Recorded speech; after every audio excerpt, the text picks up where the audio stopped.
பெங்களூரில் பார்த்திங்கன்னா உத்ராலிங்கிற இடத்துல மாரியம்மன் கோயில் வந்து 1 வருஷம் ஆயிடுச்சு. அதனால் இப்போ வந்து கும்பாபிஷேகம் வச்சுருக்காங்க.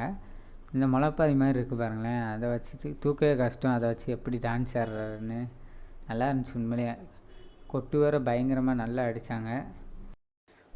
உண்மையிலேயே இந்த நண்பர் பார்த்திங்கன்னா ரொம்பவே அருமையாக ஆடியிருந்தார். கொட்டுக்கு அதுக்கும் பார்த்திங்கன்னா நமக்கு வந்து ஆடணும் போல் இருந்துச்சு. நல்லா இவர் வந்து ஆடியிருந்தார். அடுத்து பார்த்திங்கன்னா அந்த பின்னாடி தேர் வந்து வந்துருச்சு.